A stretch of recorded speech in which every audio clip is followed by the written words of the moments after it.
We visited prehistoric sites, we visited Roman sites, we visited medieval sites, we visited fairly modern sites as well. And when I did this on Tuesday, people were sort of, why are we doing a review of all the sites that we've been looking at? And I said, actually, there's nice little updates with things that I didn't tell you at the time. And I thought it's good to actually recap over things that you've been looking at with the images. And one of the key issues that I'd like to mention is that that the archaeology in Britain, with the depth of work with the archaeology in Britain, is extremely varied. And all the sites that we've been looking at are in response to people being generally interested in archaeology, community archaeological projects, where people have been usually working for 5, 10, 15, 20 years. And we didn't actually look at Vindolanda.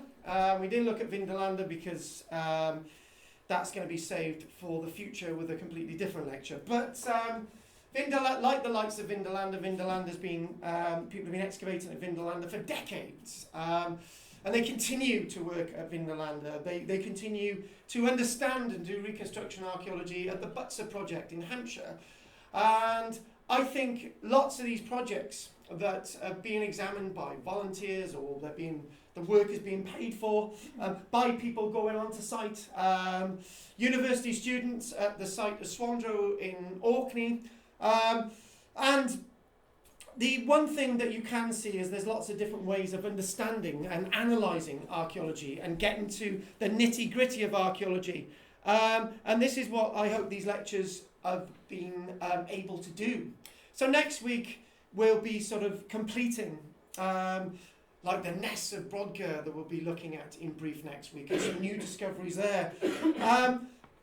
And alongside new discoveries with the Operation Nightingale that we saw the other week as well.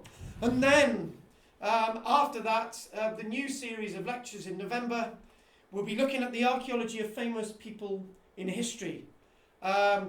From the likes of Princess Ethelfried, the likes of Richard III, the likes of Otzi the Iceman, all these famous people that we have seen in archaeological record will be examined. And even the archaeology of Joan of Arc. I thought he meant famous archaeologists. Not famous people from... Ethelfrith was an archaeologist. No, I mean famous people within the archaeological record that have been excavated. I've got a stone from the pile. Go back on my bicycle. Yeah, there's nothing to be said about that. Ethical bicycle. So one of the sites that we did visit was actually Binchester, and we will look at one or two updates from Binchester, the Roman site, just near Durham, and the wonderful remains of Binchester. If you can remember, we had a whole lecture looking at Binchester, where the archaeology at Binchester, the walls themselves still stand of the cellars and basements beyond head height. So you've got 2, 3, 4 meters of wall still standing on this wonderful Roman site itself. So we visited a site in Ireland known as Trim, and Trim itself very much on the east coast of Ireland. When we looked at Trim, we saw that they were excavating a friary, a black friary. They haven't made many new discoveries since we visited Trim a few months ago. And the site of Trim is the one that you get those wonderful sets of remains of this wonderful friary, and in a field where the archaeology has been left untouched. And it's been a bit of a community project. You see street names around Trim itself associated with this black friary, the Benedictines, and then you've got the Augustinian tower there as well, if you can remember. And there is a view of the excavations. I think this one was from last year. And they continued excavating on this site this year. And one of the wonderful discoveries, if you can remember, was not only fragments of glass, was actually a large amount of lead itself that was collected together to be taken off by the merchants to be melted down, but there was large chunks of lead that hadn't been taken off site. And one or two of the things that they've been looking at with, again, lots of the themes that we've been looking at, say for example, with Butser and Sedgeford and Save Oak, this sense of reconstruction archaeology, getting things right and wrong, to really see how the past really lives and is understood. Just reconstructing tiles with the last few weeks of the excavation at Trim this year. And what you would then do is, as this is still green, you would trail basically a slip or a glaze through there, basically a wash with ochre and clay, and then you'd put that in the furnace and hopefully you'd get a little bit of coloration. So there's a bit of another form of experimental archaeology there. But one thing I thought, well, if I can't really put much more meat on the bones with Trim, what I need to do is actually visit Ireland. And I thought we would visit Northern Ireland, and this article is from the 14th of October, and it tells you very much about some of the unusual things being found in Northern Ireland. Archaeology in Northern Ireland is done in a completely different way from archaeology throughout the rest of the British Isles. Anyone undertaking an archaeological excavation in Northern Ireland will need a licence. If you're doing a community excavation project, you need a licence. If you're doing a professional piece of work, you need a licence. 800 of these licences were awarded in Northern Ireland for this year. Within that award that they've given to all those different projects, you find some wonderful finds that they've been coming across. And it's answered one of those questions. When I looked at Trim, for example, the Black Friary at Trim, I basically posed the question about early Christianity in Ireland. The Normans wiped out early Christianity in Ireland. Very little of it survived in building form. Very little of it survived in the sense of a religion. It was completely taken over by the darkness of Norman Catholicism. And strangely enough, it's that Norman Catholicism that lived in as a battle cry for those in Ireland against the English state. The ironies of history. Anyway, that leads me into a find that they've made in Northern Ireland when we come actually to the slide. So what we've got a site here, typical roundhouse. A typical roundhouse itself, that you can see an arrangement of post holes, and this speaks volumes for that sense of Reconstruction archaeology. When you look at Reconstruction archaeology, you think, ooh, there's a roundhouse there, and there's only ever been one roundhouse, and that burnt down, and nobody ever lived there again. Poppycock, really, when you think about the fact that people have lived actually on, not this spot, but actually here, at this locality, within this area for a long period of time, marked by all these post holes. One of the biggest nightmares of the archaeologist is to find which post holes relates to which. Does it relate to a little shed? Does it relate to a roundhouse? Does it relate to this? Does it relate to that? And that's the craft of the archaeologist. You can clearly see a nice site there. So what we have is over the likes of Northern Ireland. These are the key sites that they've been excavating this year. It's a bit like a Dan Snow thing. This is where people are going to be voting for the Conservatives and the Labour Party. But the fact of the matter is, the main bulk of these, obviously there's 800 of them, but these are the main stars of the excavations that they've been undertaken. And you notice that there's none in this area. And the reason why there's none really in this area is that's where all the building work's going on. That's where all the people more or less are. Obviously Enniskillen and all the rest of it. But this is where the main hub of activity is going on. It doesn't say that there's not any sites down here, which there is. That's where the archaeology is being undertaken. This sort of gives you a plan. Very different archaeology from where we are.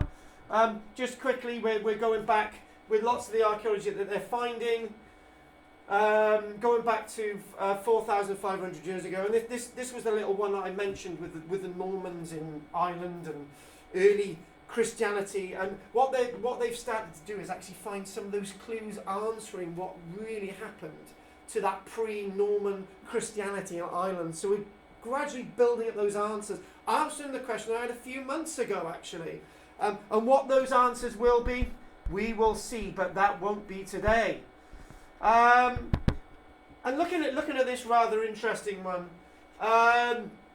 we've got a roundhouse here, a few sort of post holes, and we've got these little slot trenches.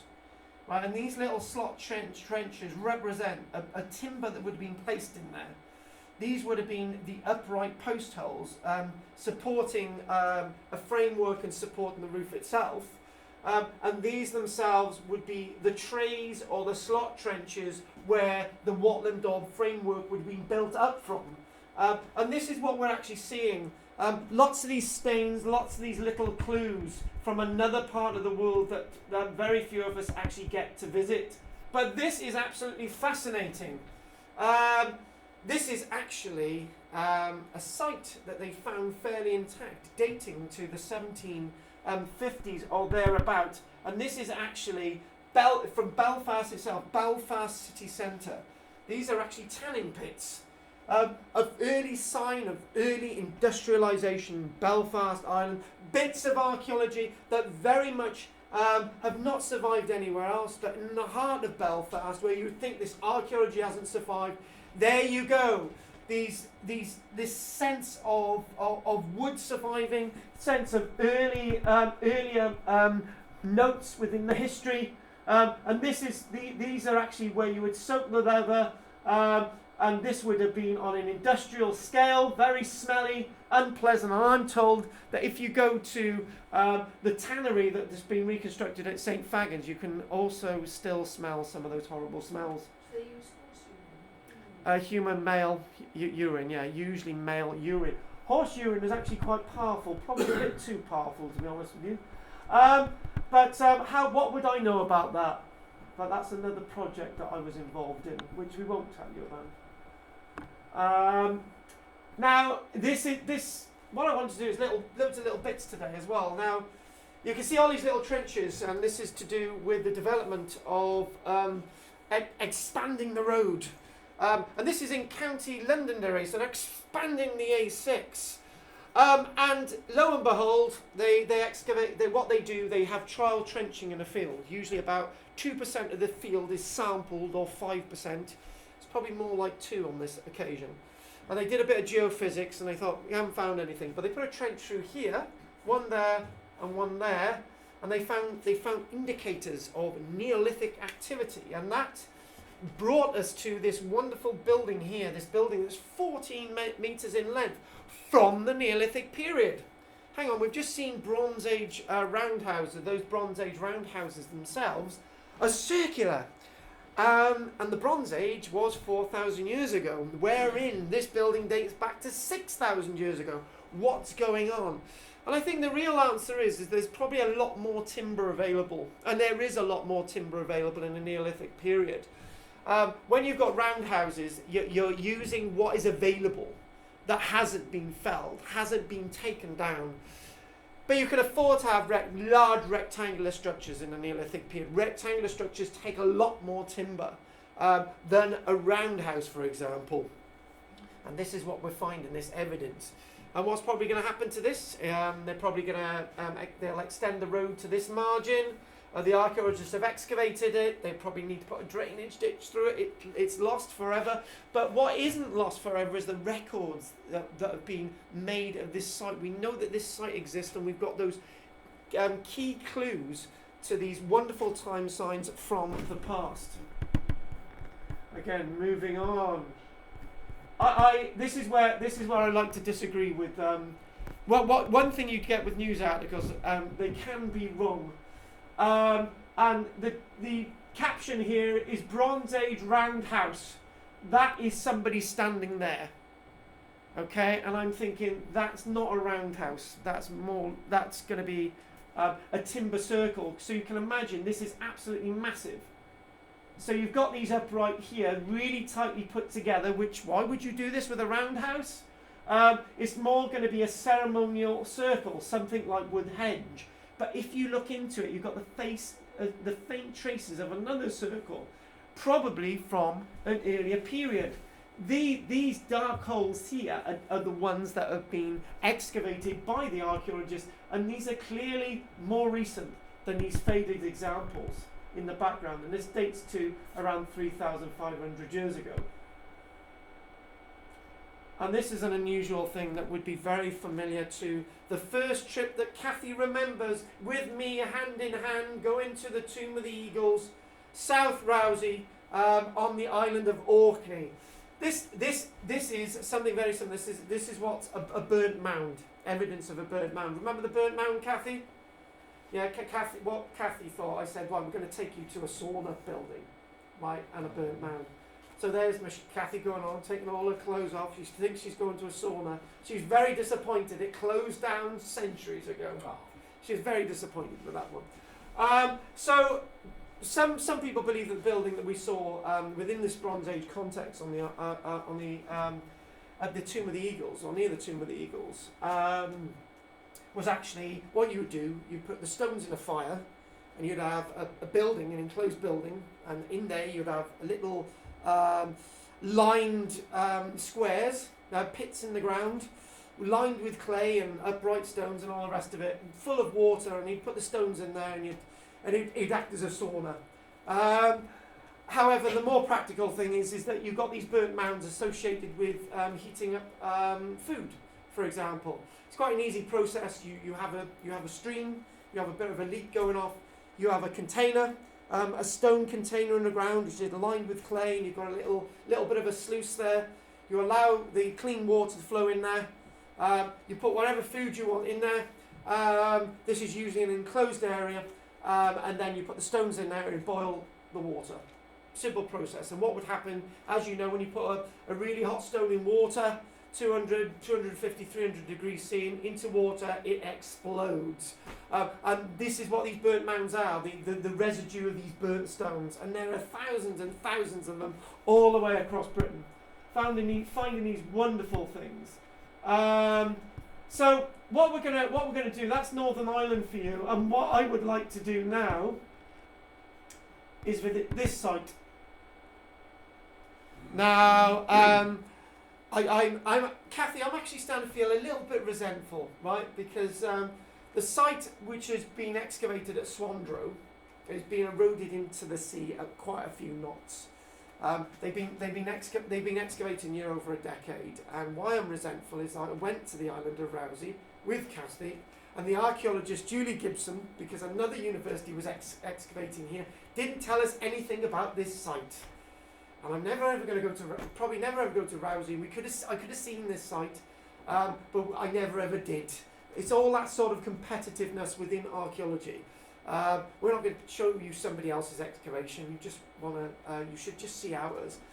And this is the state of the site is now being eroded into the sea.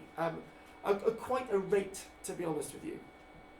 And the one thing with this level of archaeology is to try and excavate the archaeology before the sea takes it all away.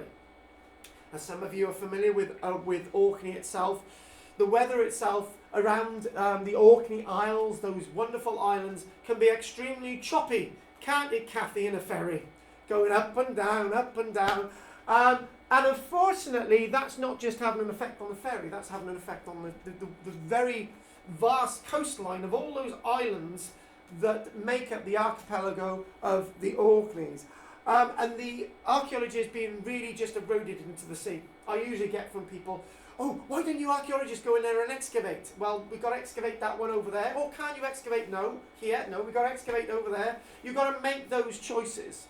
And this is one of those choices. They've been excavating this wonderful site. It's Bradford University working here, not the University of Highlands and Islands. Again, why everybody can't be a bit more friends, I don't know. And one of the things of recapping was to sort of recap and look at one of those tantalising things that we may have seen from this site at Swandrow. And what this is placed onto their website actually.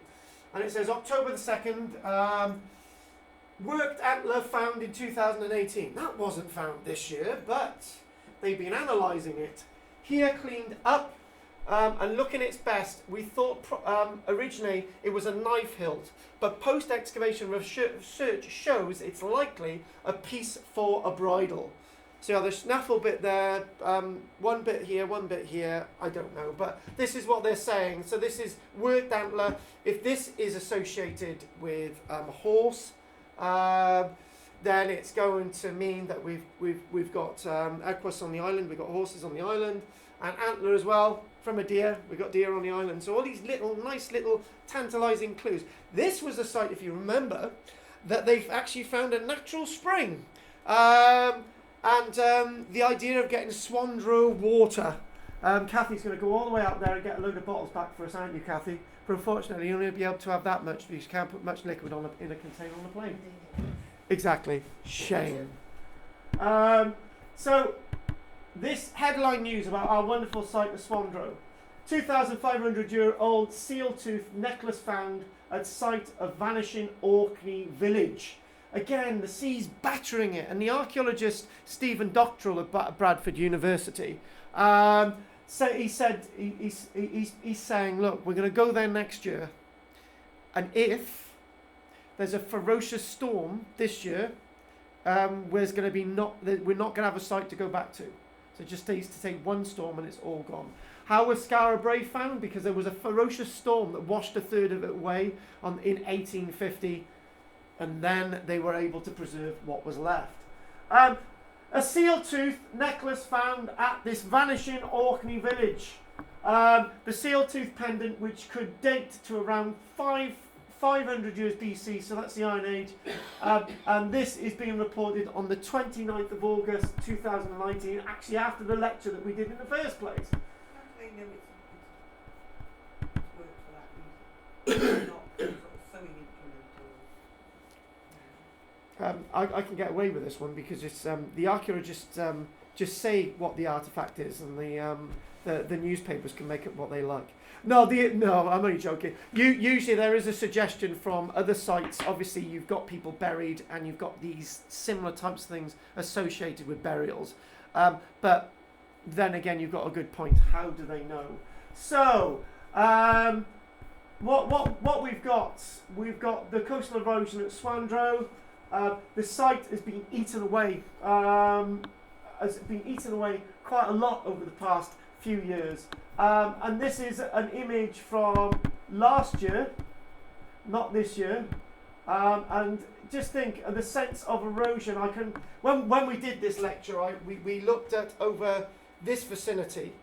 We looked at this Pictish blacksmithy. Yeah, remember that? The blacksmithy. We looked at wonderful Pictish smithying shop, and it then moved into a Viking shop. That's been eroded away. This itself, the wall here, I remember showing you an image, came out all the way to here 10 years ago, is completely eroded away.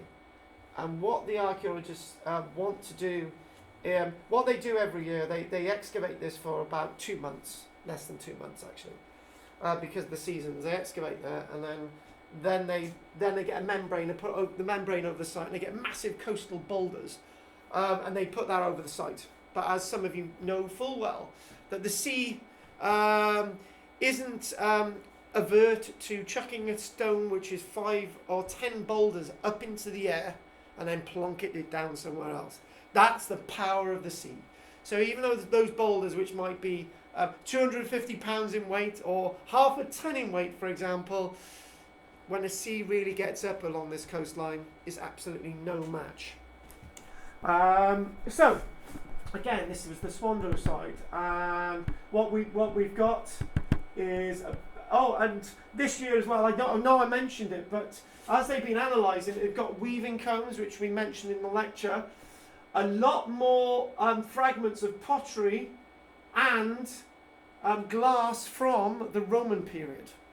You know, this thing that the thing that the Romans never ever got to Orkney, and there was never any trade with Orkney and all the rest of it. Now we're starting to get those clues that there's something going on with the Roman Empire and Orkney. And for example, they're finding this evidence on site, and I usually get from people, they've accidentally managed to get up there. You know, a huge glass vase managed to get unbroken all the way to Orkney. You know, just wandered up there. somebody put it in the saddle on a pannier on their donkey, and then managed to get it over in a boat to Orkney. Oh, and then they managed to get in another boat to this island of Rousey itself. It starts to make you think that there's something else going on as well. This wonderful. They're really, when we showed you these are actually weaving combs. So the teeth would have been out here, would have fitted nicely in the hand, and again you get wonderful bits of evidence that survive from these types of sites. They're valuable archaeological sites. So basically gone over this, and I just need to find the quote. For example, this site tells a lot about how people were living here in the past, and this rich supply of items help us see how things have changed over time. And look at this. While Swandro would have always have overlooked out to sea, the land on which it stood would once have stretched out much further into the water than it does now. Like most of Orkney, if you stand on the highest point in Orkney, you've got a brilliant view over the sea and the landscape itself. The sea's never far away, but these sites were far away from the sea at one point. And this quote itself, this is the one. Why we do archaeology, let's do all this. This is why we put a lot of effort into excavating as much as we can of the oldest part of the site when we are there. We have our fingers crossed that there will not be a major storm over the year. And it's just that race against time. Why do we do this as a race against time? Those clues, for example, why do we do archaeology? It's that understanding of being able to understand past skills, being able to understand what climate can do to the world if we don't change our ways. And all these clues are within the archaeology. The archaeology is extremely vulnerable to the changes in sea level due to climate change. And what we are also seeing is the effect of the tide. Every tide is acting like a vacuum, and as it goes out, it takes material away. It is weakening the site.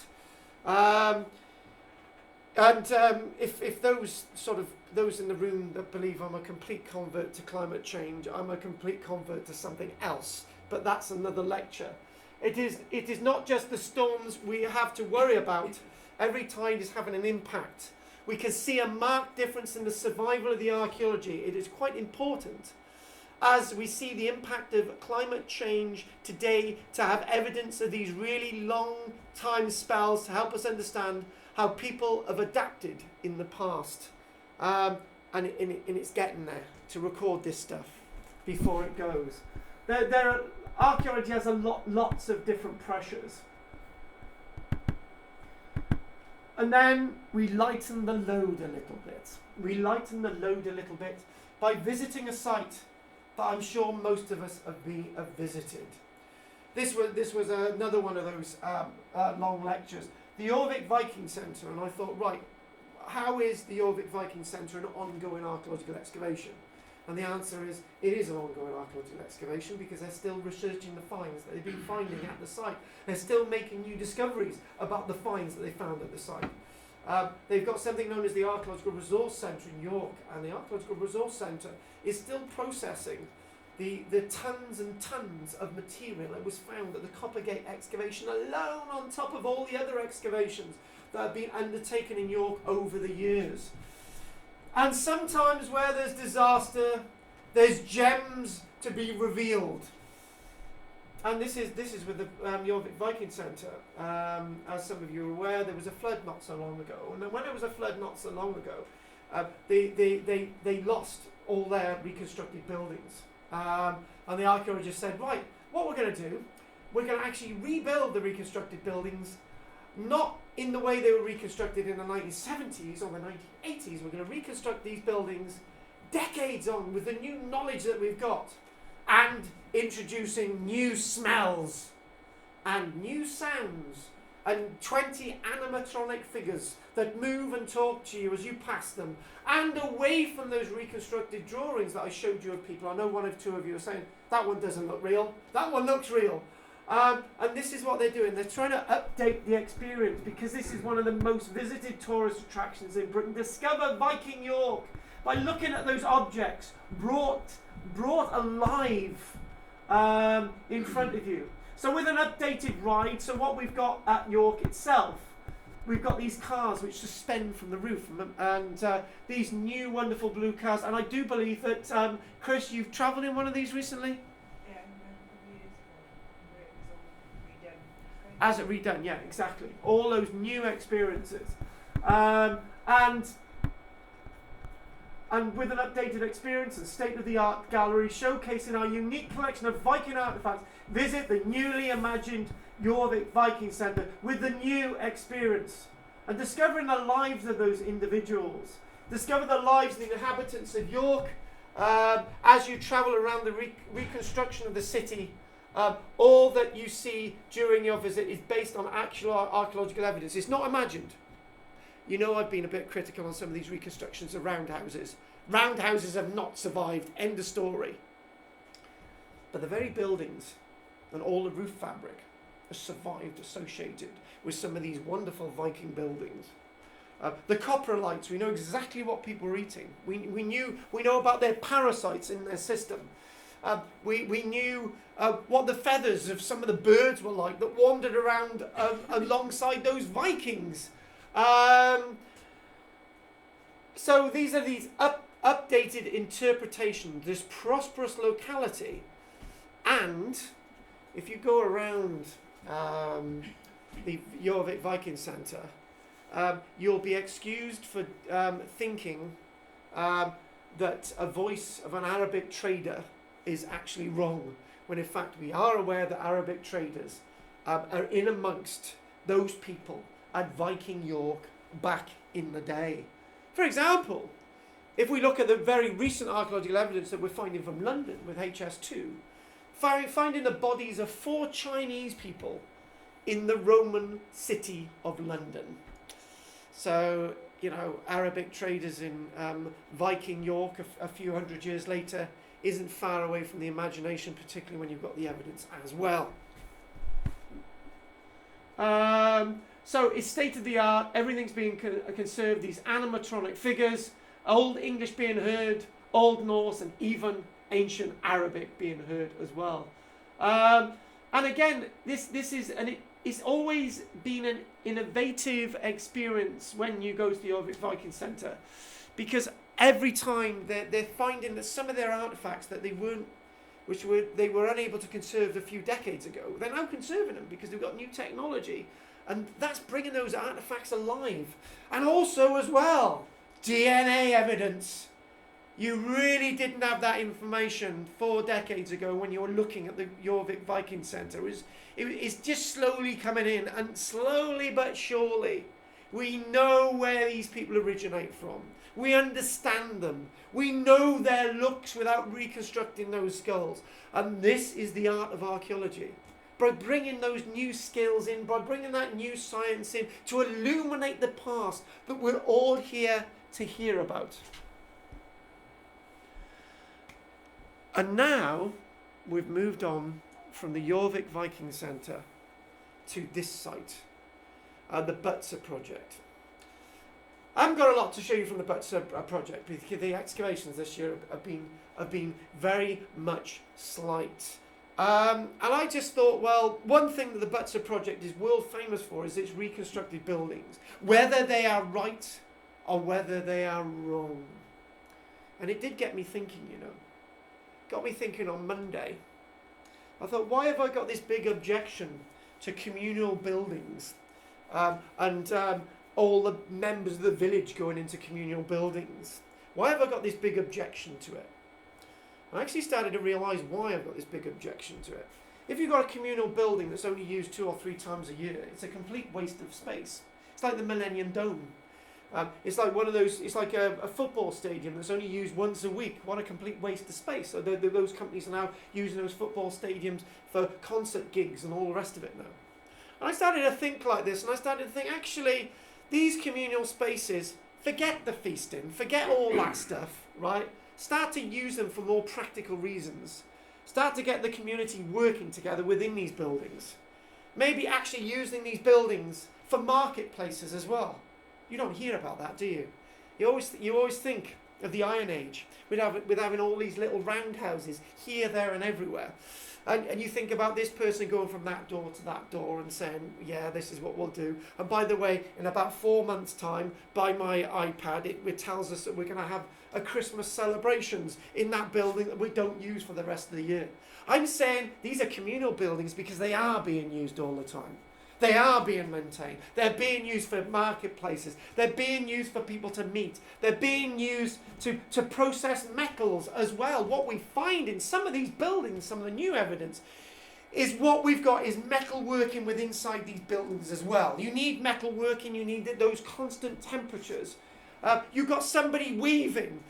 You've got somebody processing animal meat. You've got these places that are communal. And I think, Kathy, this is inspired by Martin Carruthers, who's actually starting to say that these broch-like buildings in Scotland are not just used for the hoi polloi to just say that we are rich and we rule over you, which is absolute nonsense. You start to look at these buildings as being more communal centres where people can interact like we do today. Yeah, sorry, Kathy. I'm glad you got my correction. The crackach, I should have said, yes. It's not just used for the crackach. It's used for the hoi polloi instead. Thank you. That was a good correction, Kathy. And you start to, you must look at archaeology from a completely different way when you look at these buildings. When you've got somebody, for example, at St. Fagans saying, this is what this building was used for, just let the person finish their talking and then you look around and you make up your own mind what these buildings were actually used for in the first place. Again, sort of using it as a communal place for everybody to sit down. So then I think, well, who's looking after the animals? We're all in that building. Who's tending the fires in the houses? What you can do, leave them all so your house burns down. This sense of communal feasting, I've never been a fan of it, and I never ever will do. But I'm saying that these buildings are used for people to get together for other reasons. Keith, I know what you're thinking, but we're not thinking about orgies. So there we go. We've got the sense of maybe you might have a sense of music in these buildings. You do have musical instruments back in the past, and all these different things being understood. The continuation of workshops at this wonderful site at Butser, and the unforgettable sense of going to places like Butser, whether you disagree or agree with the buildings, is a wonderful project. They're making the effort to try and understand the past, bring us new perspectives that we see at the site of Save Oak that we'll be visiting on our Devon and Cornwall trip next year. When you go to these places, flint knapping with experts, like Phil Harding, occasionally he's there. You've got bronze casting. I'm sure that'd interest you, John. And that's going to be within these buildings. I've tried to, when we went to St. Fagans, use a bit of our experiment archaeology. Went to St. Fagans one day, and Ian Daniel, one of the incumbents there, he said to me, look, Carl, you get a little bit of a gang up one day. It's going to be really quiet. It's the 20th of December. I've got a kiln out there, and what we're going to do, we're going to heat up the kiln, and we're going to have 3 or 4 bellows, and we're going to try and smelt iron, right? It didn't work. And the reason why it didn't work is because it was snowing at the same time. And guess what? The furnace was outside. So it was a failed experiment. But actually, I'm reminded, Alan, it wasn't a failed experiment because we experimented in archaeology to try and understand how the archaeology is functioning or not functioning, how to do things. I don't know about your furnace, John, but is it indoors or outdoors? Okay, fair enough. How do you find that with your temperatures, and what time of year do you do it? Yeah, I can't get to forge rather than heat if it's cold outside. Yeah. So if it was enclosed in a roundhouse, you could do it. Yeah. Bingo. Experimental. I didn't say I was right. Didn't say I was wrong. But we've got a little bit of experimental stuff there already. I've made the mistakes with Ian, and he'll never do that again. But again, maybe it would have worked in the summer months. So we're making pottery. What I would like to do before we have a break, we'll go to this site, and this is that site which was being excavated not on the eastern coast of Ireland but on the western coast of Ireland. This is KARL-Connell or Castle Connell, and this site itself is a really interesting site, because when we actually looked at it, I didn't actually show you a building that they'd excavated. This is one of those buildings that they completely excavated within this castle. There's loads of different words for it. What these are, it's a circular structure with little buildings inside, and there are lots of these across Ireland. And there it is, looking down on it. That's from last year. And what we then do, hopefully, here's one I did earlier, and there it is there. Now, after they started backfilling the archaeology, you're starting to see the buildings that they've uncovered and the well itself that they didn't know was at that site. So again, a sense of understanding the archaeology, going in there. It's a community project. If you want to work there, it's an amazing sense of understanding of the past. And I do believe we might have one or two things about some of the finds.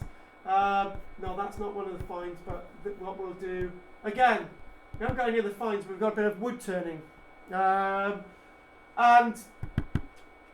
again, it's almost as if whenever you've got archaeologists with an opportunity, with a little bit of spare time on a weekend after they've been excavating all week, they do a bit of reconstruction archaeology. So basically a wood turner there, we've got them creating some kind of a handle, a wooden handle, and again, basic technology based on the archaeology that they've actually found at the site. We know they were turning wood on the site. We know they were metal working on site. We know there was animal husbandry on site. We know that from the archaeological excavation, and more archaeological excavations at the site next year. And can I ask you a question? How dare you come to one of my classes and I give you a newsletter and none of you have given me any press releases? We haven't got any press releases here at all this week. None at all. Depends on the papers, doesn't it? How can it be? Kathy, you haven't read a newspaper this week. I have a newspaper every day. There's nothing in it. Oh, Well, one was a bit sad, so I didn't bring this in. fair enough. Mummies they found. Yeah, I think it comes at a convenient time. I'm just trying to bring my tourism back. Where to in Egypt? Egypt, yeah. The 20 that they found. Yeah, that's right. I found the Egyptians not being very innovative with their press releases. Surely we know that there's loads of mummies in Egypt, and finding more mummies and telling us about these mummies isn't going to excite many of us. I mean, it's going to obviously excite me. They've all got mummies in, and they're all cases. This is why it's only about 30, isn't it? 20. Nice. They didn't say exactly where they found it, though, did they? Just said the value of the kings. They haven't identified a particular tomb. That's a place in Barry, actually. It is, Yeah, exactly.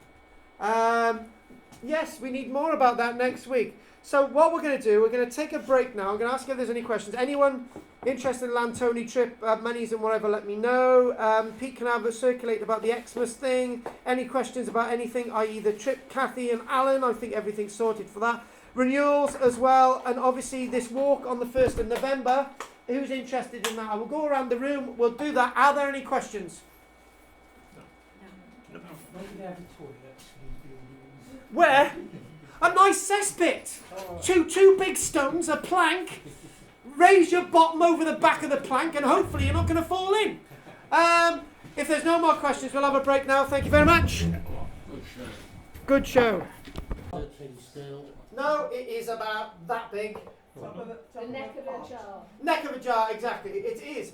And this is where we shall go next. So I'm going to get my little doodad. Oh, it's Lynn as well. Oh, hang on, my thing's not working. Why is it not working? Oh, it's working now. It's Lynn's fault. So you can have the blame for something. I really do miss Lynn, you know. Right, okay, so the next one we're going to actually visit, and we didn't actually see this when we visited the site, Poulton. This wonderful site of Poulton. So, one strange thing in archaeology is the artefacts themselves. I know they're strange. You get artefacts in archaeology, but how things are treated. Now, these two artefacts, the story of the two artefacts, these two artefacts were found in two separate trenches, but they're actually from the same object. Different colours, aren't they? And there's a reason why they're different colours. Now, this is the problem of archaeology, right? You find objects and you say that's one type of artifact, that's one type of artifact, that colour tells you this tells you whatever. What's happened is that both of this object has been smashed at some point in time, right, in a yard of a Roman building. This is known as Holtware, which is near this site of Polton, which is near Cheshire. And they found this year, and they thought, right, we've got that piece in one trench, that piece in another trench. They go into the finds cabin, and the finds expert says, right, they don't go to the same pot. And then the next day, somebody comes in and they say, actually, I'll put these two together. And they do actually come from the same pot. And the finds expert is saying they don't come from the same pot because they're a different colour. What's happened is they're smashed in some kind of yard. That pottery has ended up in a ditch where it was found in a ditch, and that's ended up in another ditch with burnt material. So in other words, at some point in time, this was swept up in the material they were going to burn, like wood and all the rest of it. That was burnt, i.e. it discoloured it, and that was not burnt, hence it didn't discolour that bit. And it's that thing about archaeology. You can't always have all the answers straight at your fingertips. And if that had been slightly eroded there, nobody would have ever put those two pieces together as coming from the same spot.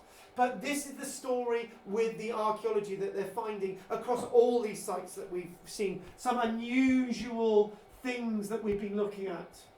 One thing I didn't actually show you was the remains of these buildings associated with Polton's monastic site. They've actually started to find some monastic remains associated with the Polton site, and there they are. I didn't show you that image when we did the Polton site because we actually didn't have the aerial photography to show you. So there are the two bits. They look very different, but there you can see the colour coming in.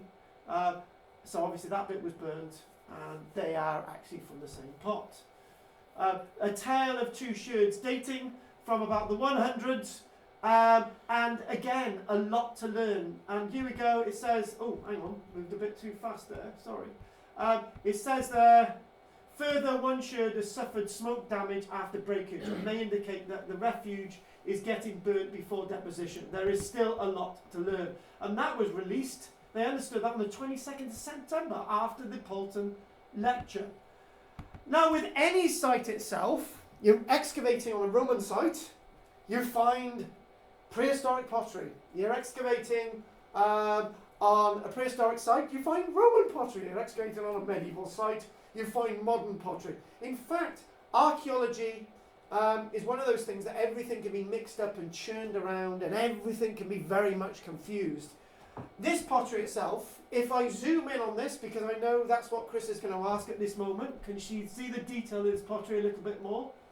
And there you go. Well done, Chris. See, we're good. Telepathy. This itself is actually pottery from another period in history. We don't usually see this pottery. And it's exceedingly rare. And this pottery itself is actually Iron Age pottery. And Iron Age pottery, I'm going to write the words down, clay, so remind me of something. Iron Age pottery itself is fired at a different temperature, a very much lower temperature than Roman pottery or modern pottery. So when you get to the 800s, 900 degrees C, that's what you need for pottery that's going to be fired the same colour all the way through. And then when you get to colours above that, like porcelains, 1400 degrees C, then it goes completely white and so on and so on. But that's another story altogether. One thing that you don't do with very, very greatly fired pottery, like Samian ware, you fire at higher temperatures, you can't really have grain in it like this. When I say grain, granule, gravel and large grains of sand and all the rest of it, you can't have them in the larger temperature fired potteries. But in the Iron Age, they weren't able to get those temperatures up in the kiln as rapidly and as high as later potteries. So exactly in the Iron Age, what they're doing is quite simple. They're in the clay itself, they're deliberately chucking small bits of gravel, large grains of sand.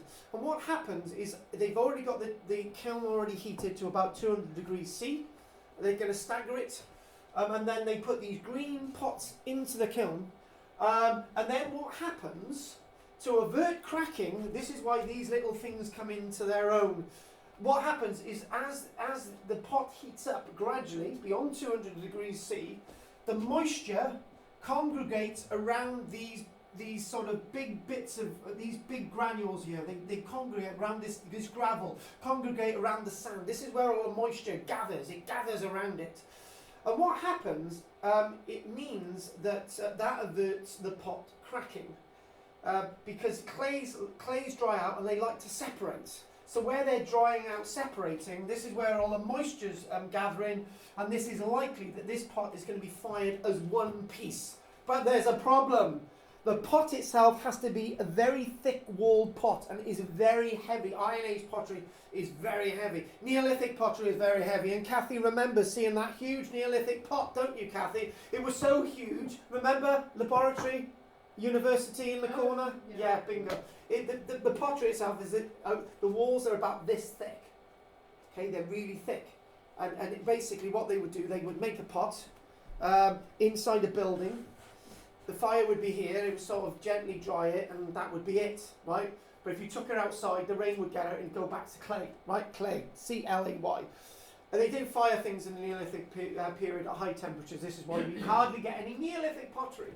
The evidence for Neolithic pottery is very, very scant. The evidence for Iron Age pottery is quite rare, but not scant. That's exactly what we're going on. At Poulton, they found a hell of a lot of Iron Age pottery in this year's excavations. And in fact, they have found 3,812 bits of Iron Age pottery at the Poulton site, which is a hell of a lot of pottery. That probably represents a bit of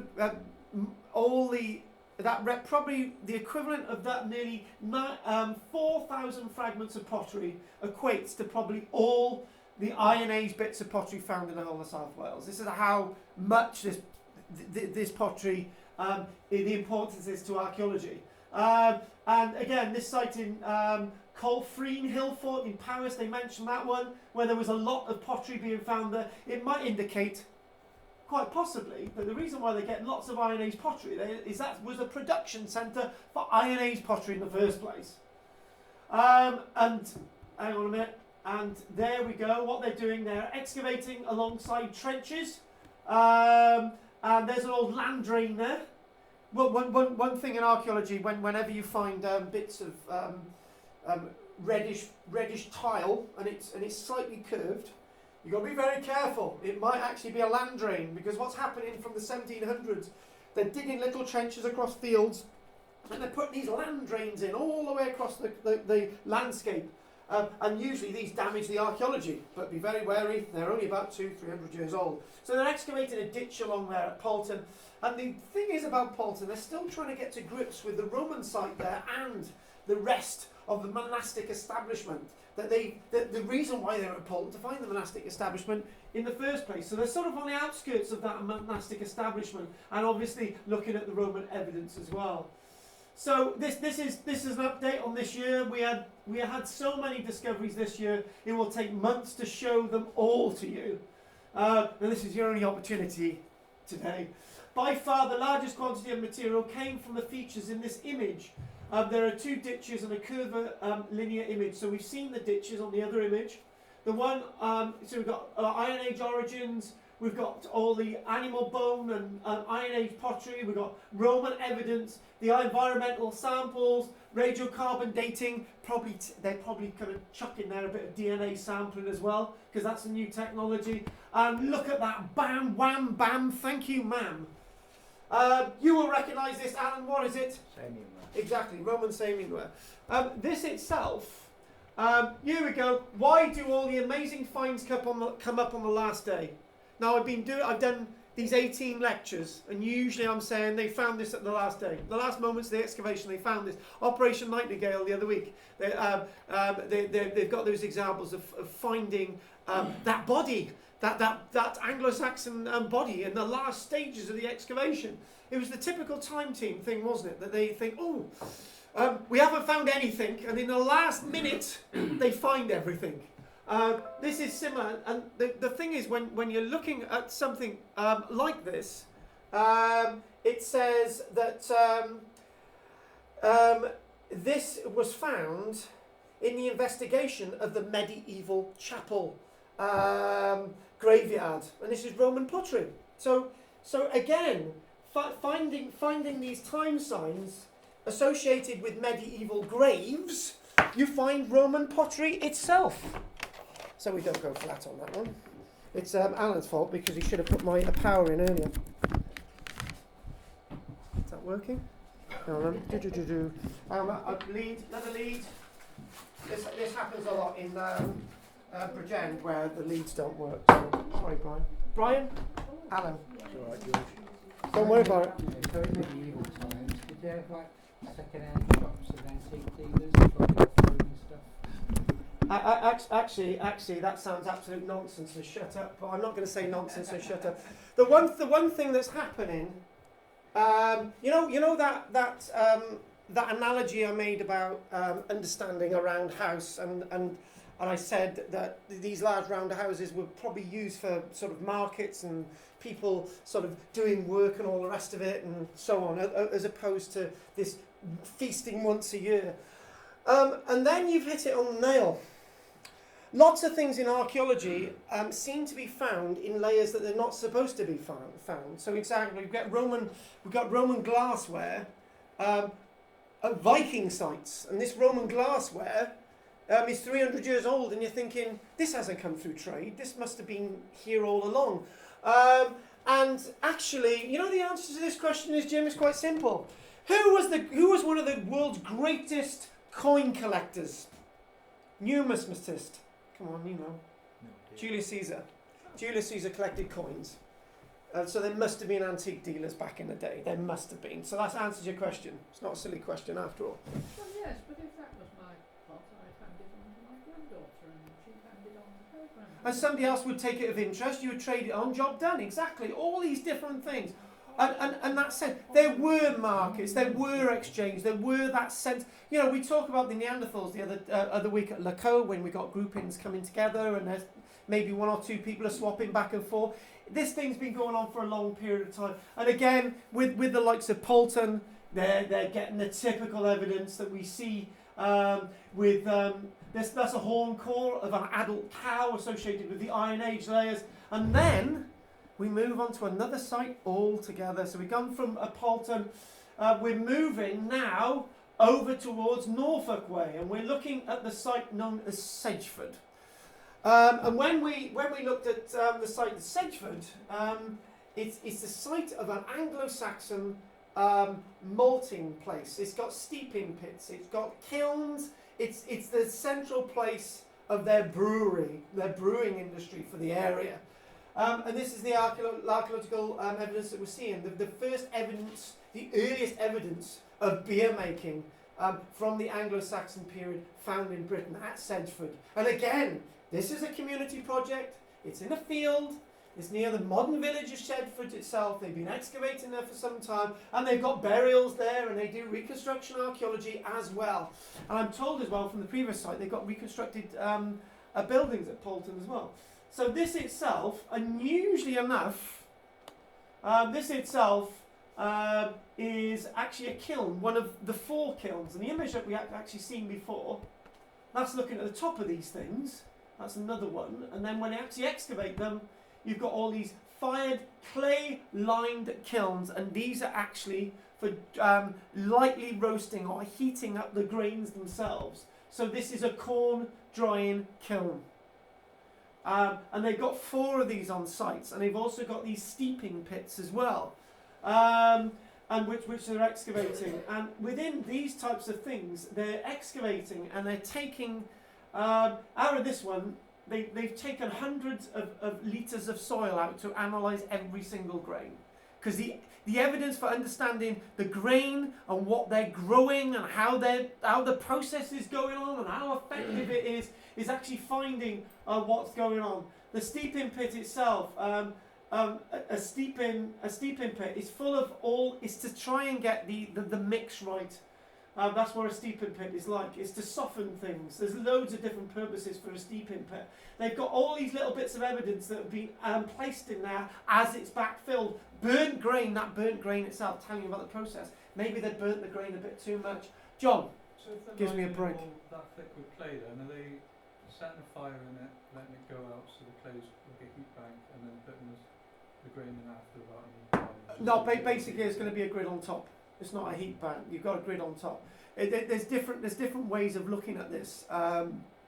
Maybe you're going to have a floor above, and you're going to have it like a hypercore system where the main thing is to warm up the grain to help it germinate. And there's loads of different ways of looking at this. Lots of time the grain was burnt, and when the grain was burnt, you find those little. And what's usually happening is this is what they're looking for, those little bits of burnt grain.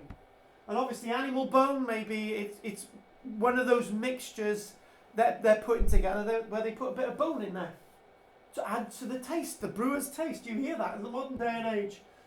And obviously more excavations. So they finished the excavations at the second week of August again. And the excavations themselves, the association that they've now got an Anglo-Saxon burial site, they've got Iron Age evidence, they've got a cremation site associated with the 200s, they've got an Anglo-Saxon site and the modern village, so people have been living within that landscape for thousands of years. And on the last day, the very last day, so if I had £1 for every time they say, the very last day they're excavating, they find all these pots. Now these are all associated with the Anglo-Saxon period. This is actually a cremation arrangement, and what you've got the cremated remains in there, and you've got all these full of various liquids. And again, can you imagine the frustration of the archaeologist? You've got somebody thinking, I've been here for 4 bloody boring weeks. I found absolutely nothing. And on the last day, as I'm going home, they find this. Has this happened at all at Vindelander, Alan? Yes. Exactly. It's a frustration of archaeology. The one thing is, what I've loved doing is looking at various different archaeological techniques, various geophysics and sort of DNA and so on. And the one technique, because it's the last day, right? They don't want to leave this in the ground. And what they need to do, I think they haven't got the description there, but what they needed to do, they needed to block lift these, okay? And that's an archaeological technique. So when you block lift something, you excavate all the way around the outside, and you've got another area where you're putting a tray underneath, okay? So you're hoping that there's no archaeology below that. So you put a tray under that, a metal tray. And then what you do, you might compact this with polystyrene. You might actually get plaster of Paris, and you basically put it into as you put your broken bones into a cast. So you put that around there, and then you lift the whole thing out, and you take it to the laboratory, and you excavate it the next day. So you don't rush it. It's this thing about rushing. When I've block lifted something, we had a body we needed to take out, and it was just there was an hour to go, and it was starting to get dusky, and we thought, right, we can't leave the body here. It's my responsibility. We've got to block lift it. So that's what you've got to do to get all the evidence away that's required. Jim, quick. Can you, like Brexit, ask for the extension to the dig? Oh, but why is there one in the room? Go on. You think, say, if you found this important stuff at the end of the dig, you say, well, this is important, we'd like to stay and do a bit You more. can't. But right, you can't. No, I understand what you're talking about. Right, you can't.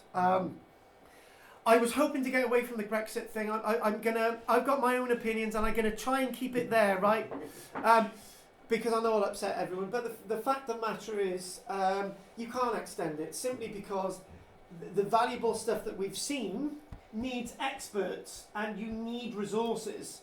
And the resources are available for that moment. And you can say, right, we can now cost this up in this budget, right? If we go over, we don't have the expertise and so on. So this is why they've got to lift it. We know they've got the ability to analyse the artefacts and to excavate and conserve things in the laboratory. So what you do, you say, right, it's a bit of a cop-out really. We'll continue the excavation in the laboratory because that's where the money is, because it's still being funded. You can't continue on site because you just don't have, and you've probably got a contract with the farmer and so on. So they have been doing experimental stuff on site as well.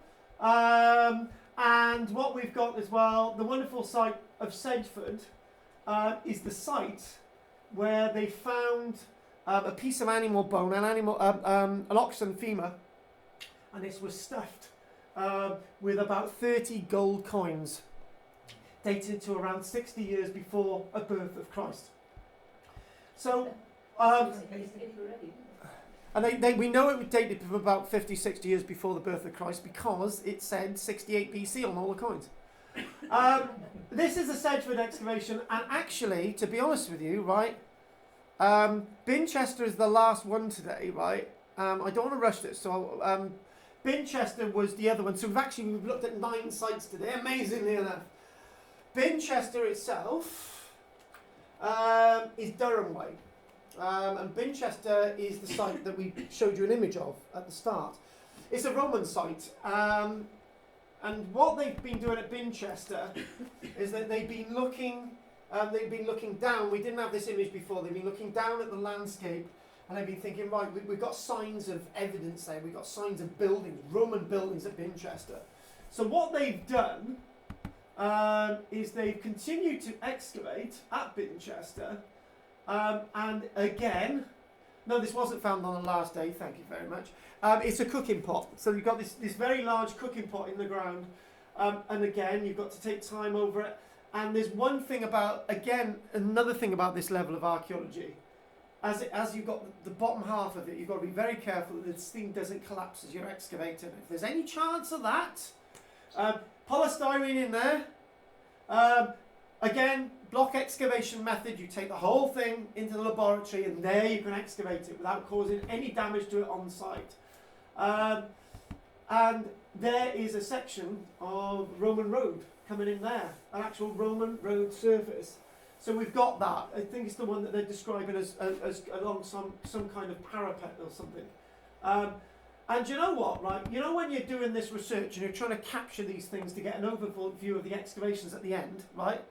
I had no idea what this was. I still don't know what it is. It looks like a sword to me, but it doesn't look like a sword. It looks like a trail of slag, right? But you'd need a furnace nearby. And I have no idea what that is, but maybe that might be headline news. And this is, I mentioned a lot about techniques. Maybe we'll do a little bit more about this next week. And what I want to do is when Chris and James got to go, we've still got a couple more minutes to go. So nobody all start running to the doors. But one thing about this is excavating a post hole, right? When I was asked to excavate a post hole years ago, I didn't have a clue, right? But excavation of post hole is really important. So you find a depression in the ground, there's a staining in the ground, dark staining. You think, right, that's a post hole, it's a pit. So you sample it, you take a sample out, all that's analysed, and then you can read the section. You might have organic material, and what you're going to do, you're going to really get an idea what that post hole is about before you excavate the rest of it. And actually, weirdly enough, we've actually come to the end of the lecture, but we haven't finished. There's something else I need to do before. What I'm going to do is, as Chris and Jane are going off, okay, I'm going to just, there's something I need to ask you. And but interesting enough, when we go on the trip to Devon and Cornwall, we'll be visiting this site, a discovery of a brand new Roman fort heading into Cornwall. So what I'll do is, here we go. Oh God, I can't get Jane out. Hang on, go on. Hi everyone. Are you all right? I am, thank you.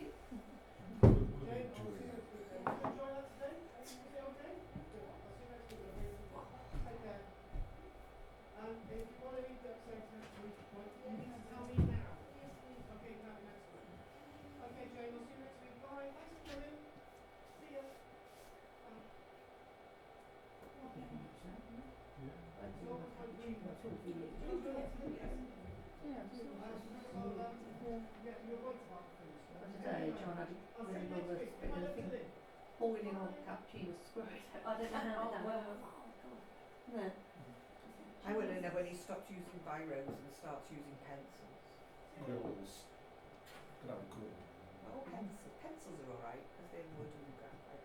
The trouble is, you break people getting the raised pencil, don't they? That's probably why they start not Well, we want to know when you can use pencils instead 2, of pens. 3, 4, 5, 6, 7, 8, 9, 10, 11, 12, 13, 14, 15. Right. Yeah. No. Oh, we had 13 today, didn't we? Right. Okay. I just wanted to ask you something about that lecture then, but I just want the pens question. What you want pencils? Archaeology can be pencils. You should be if you're going to go, recycling. When Do you you- use pencils instead of biros. I'm going to use up every single thing I've got, and maybe it might be an idea. The next things we do, we'll have pencils printed. I'm sure people. You use won't be able to pencils. give anybody a tracheotomy if you're just going to pencil in your pocket, though, would you? Yes, you can. You can use a pen. You can't use a pencil. You need a plastic You tubes. need the air to be able to come out. You can't have got a pencil. So you was in and out of the tube bit. So, You can't have everything. You got to go Okay, recycling right. before people live. so when I tried quickly, Jim. Yeah. Is Pete your brother? Was he related in some way? Weirdly enough, when I was doing the research for the Binford stuff, I just come across this slide, and I thought, oh, that's a bit strange. And it was a Pete Langford, and he was doing an aerial photograph of the landscape down there. Hang on. But the thing is, what we've got, I think, with the site by the church. I can't really interpret this, but you've got the remains of a fort in this vicinity. And it's likely that when we pass through this place, which is actually called, scribbled in my diary, because I know Pete's gone on his trip, and it's called KARL-JAMES, Roman fort. At the village of KARL-JAMES, we'll be passing through the village of KARL-JAMES, go into the graveyard, and I'm just basically saying, by here we've got the Roman fort, and maybe in those molehills there might be some Roman pottery. Right, I just want to ask. When I did this lecture on Tuesday, I had the reaction of people on Tuesday. We didn't really like that lecture today, Carl. And I say I was doing a recap. How did that come across today? Was that okay? Right. Yeah, I think the difference is because my biggest problem is that I've got different groups of people, so I do the stuff online. So when you're doing it online, it's really difficult to put things across. Because you don't have that interaction. Well, you need to go a bit slower online because Oh God! And you constantly and you constantly got problems with the internet and there's one guy always fighting with another guy and it's very strange. And he makes strange noises. Right? Are there any questions this week? Yes. Oh, lady first. Yes, go on. Does Chester have a particular name? Because Diva. in lots of places in Britain. Diva. Yeah, Chester itself. The Roman name for Chester is Diva. Diva Victrix. Diva Victrix, named after 20th Valley of Victrix Legion. Oh, I see.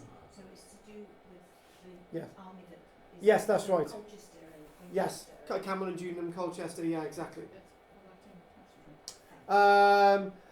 Are there right? Who are the Pete? I'm thinking monasteries and churches existed in the same time scale then.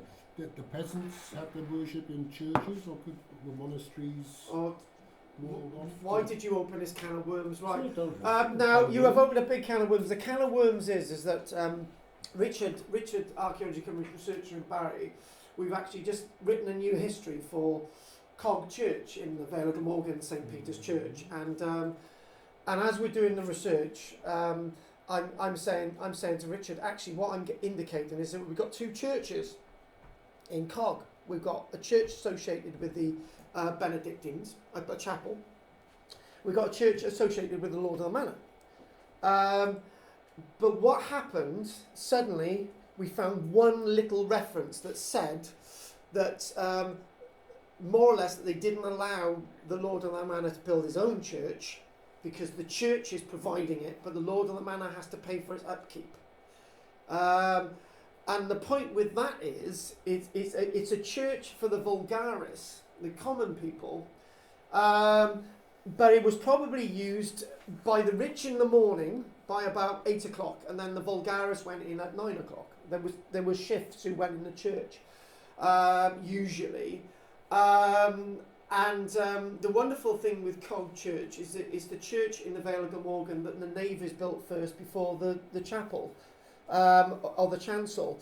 And when you, from our research now, we've worked out that the arch in the church is so puny between the nave and the chancel, that the nave was built first, and they just kicked a hole through into the chancel area, and the church is going to be gutted, because we've done this history to find out that their Norman arch inside the church is not a Norman arch.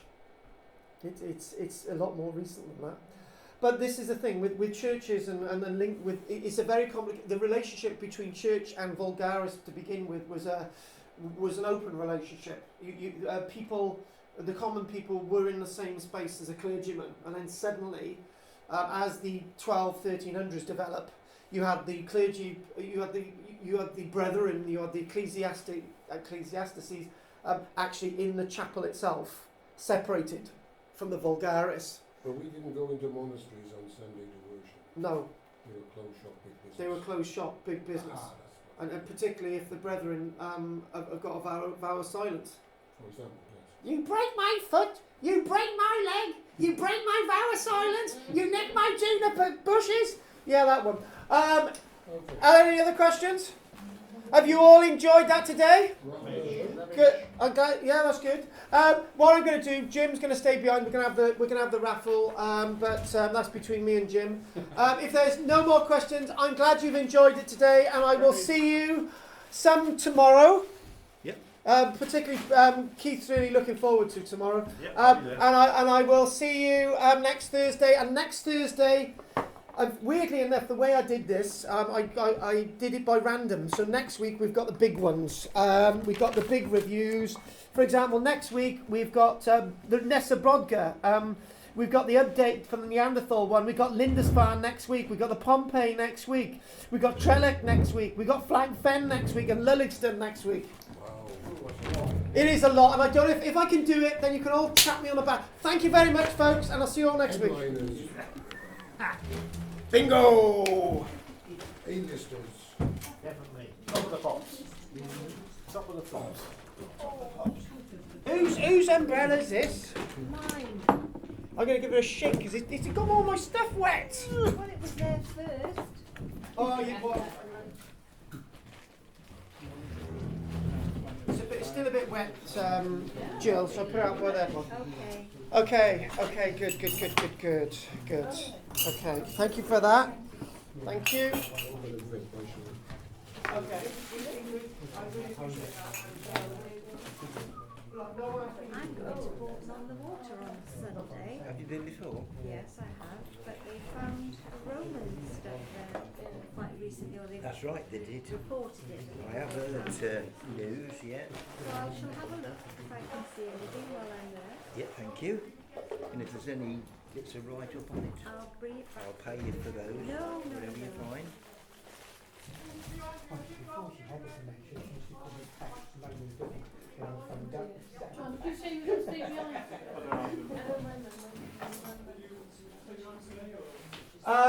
Do I need to stay behind today? Unless you want to do the raffle, no. I'm going to do the raffle with Jim. It's been appreciated. And that suits you. Mine is clipped on my bag. I will, thank you. I just can't. Thank Yeah, you. mine is clipped on my bag because I can't wear.